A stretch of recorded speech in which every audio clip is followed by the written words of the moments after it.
Okay, so the audience began to laugh. Her voice had been going for a while now, and with her attempt to constantly work, it got progressively worse. So the audience began to laugh.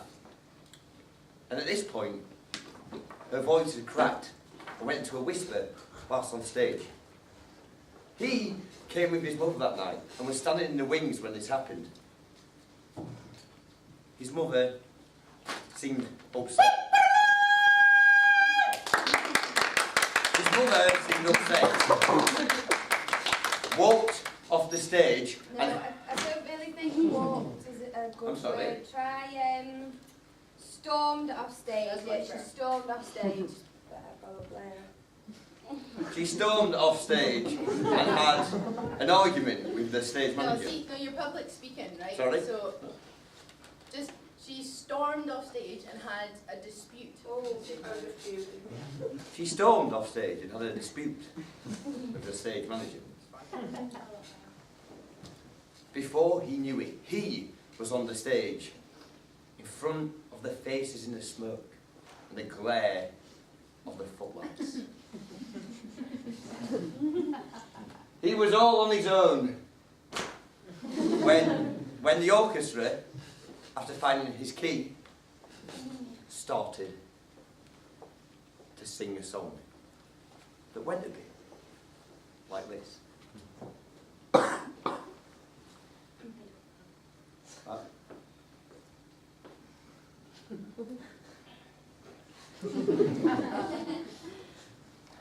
Halfway through his performance, a shower of money poured onto the stage. Come on, Sorry? you're setting a scene here.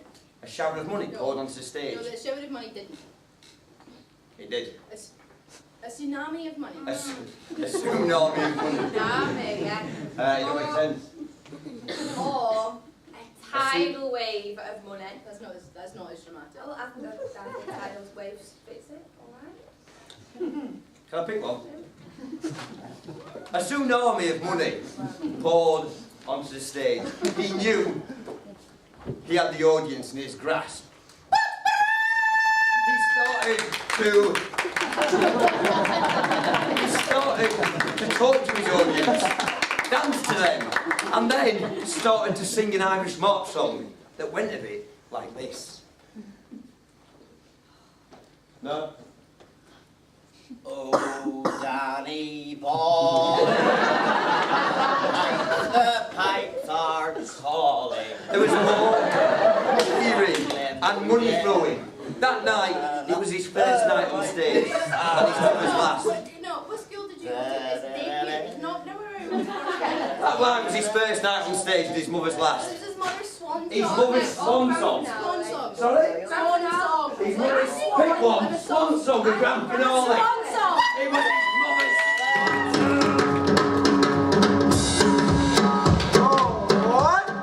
One, two, three, four.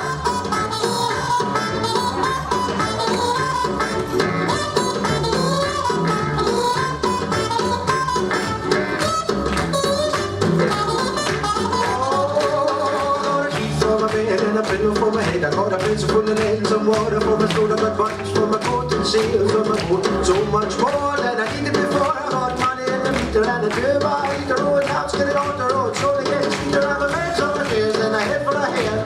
Ordered a pot and some shoes in my feet. I got a shelf full of books and most of my teeth. 2 pairs of socks and a dog with a lock. I got food in my belly and an ice for my belly, and nothing's gonna bring me down.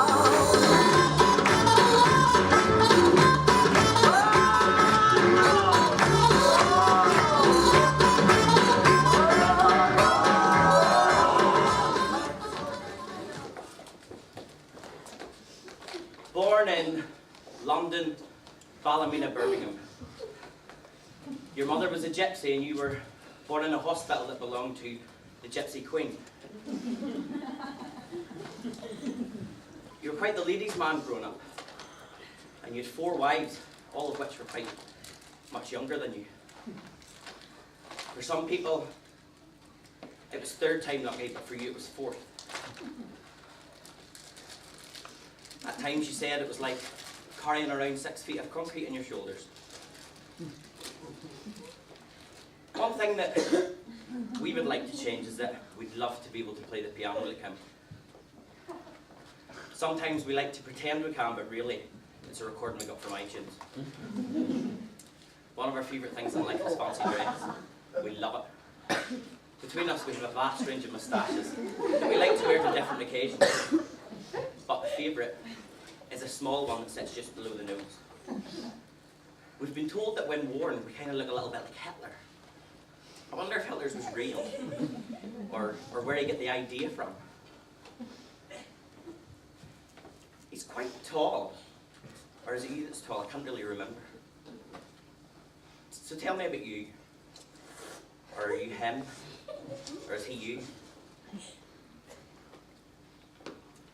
At times we feel like our bodies get stolen, as though we get tossed aside and watched from above, as you turn the city lights on and get the longest standing ovation, instead of us.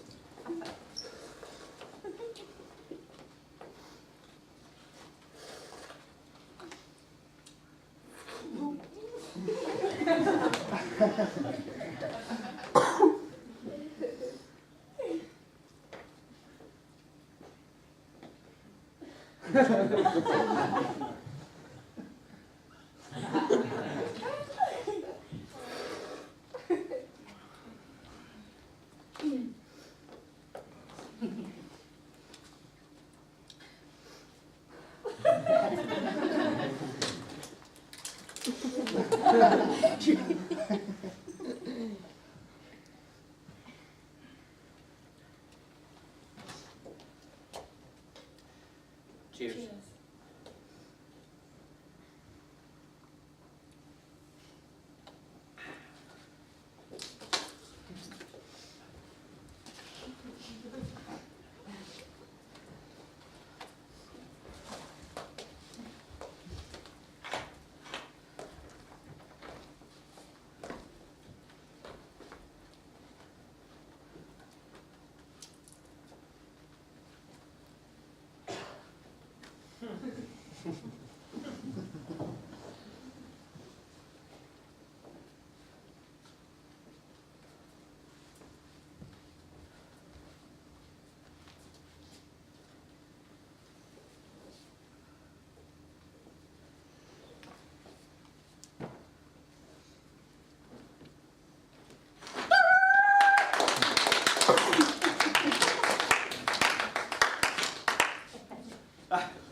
I've got something to tell you.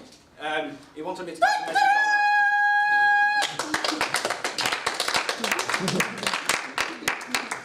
on. Yeah, like I was saying, he asked me to pass a message on to you, so I'm going to do it now.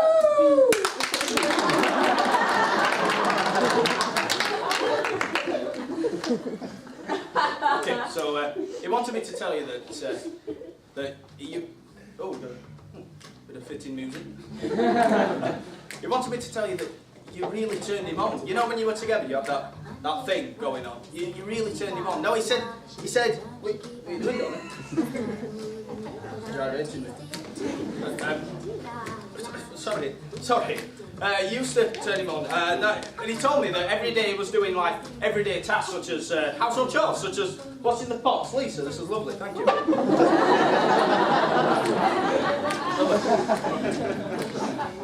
Sorry. So he'd like sleep on his marigolds. And while he was in the way, they were washing the plates, you know, with the fairy liquid between his hands and they were all slippery. What's where you put your hands? Scrubbing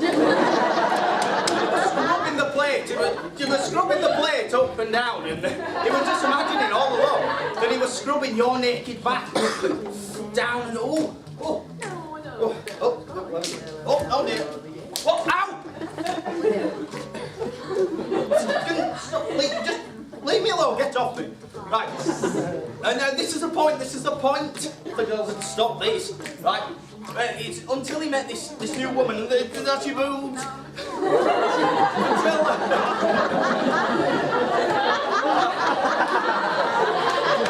Until he met his new woman, which she means more to him now. He's grown up, you see. He's loud. He's in love with her. He doesn't just. She doesn't just mean the sex like you did to him. Jess, can you move, please? I'm sorry about this. Can I get to the point? Right, he took this woman out for a date, right, and this is when you knew she was the one. Get off. He took her for a date, and at the dinner table there was a rose that he bought her when she full. And she lifted this rose up to her mouth, and this is when you knew. She had the rose there, and apparently he told me that all he could think was, ooh, lucky rose. Because the rose was there. Don't know if I can be any more obvious here. It's there. Right. You understand, yeah? You get me? Basically what I'm trying to say is, if he wished the rose was his cock, I think it's a bit. You know what I mean? That's the main point of what. What? Get away! What? No. Hang on, you stand there gyrating me, and then you get discussing with the word cock. So, I've tried so hard on this bit, I really have. Like, I dressed up like this to do this bit.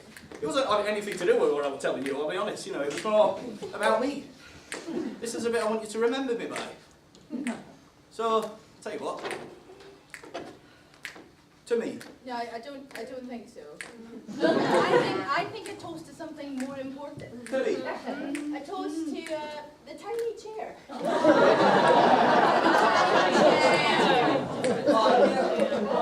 I'm trying to be facetious. I've tried so hard on this bit. Why did you have to go and do that? It's just, I just wanted a little toast to me. For all effort I put in, you know? You don't mind? Can I just have this bit, please? Oh.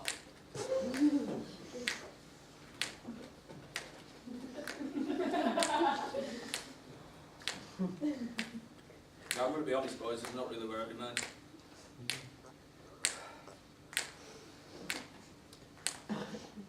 Nice moves, though.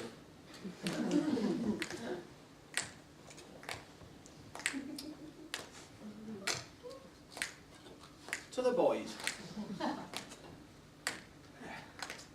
The festivities of the new year had been and gone. It was May. May! Ba ba ba ba! Ba! Ah! Ba ba ba ba! Ba ba! Yes. The May Day. 2 men, a Bulgarian and a Pole. What were their names? The names of the yet to be released. Looking to make their fortunes at the expense of the most recognized man in the world. Well, that was until it decomposed. Removed from his grave. His final place of rest. Yes, I think the grave covered that. Stolen! Like a diamond to a thief. That, my friend, is a good simile. Thanks. Bringing the man's family on a cold March evening. You said it was May earlier.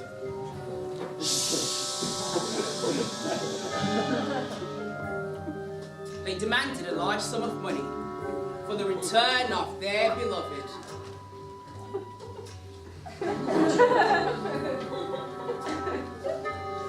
Was it £4,000? No, I think it was more like 40,000. It was £400,000. Charlie would have thought it ridiculous. I think this is a bit ridiculous. The rumour spread.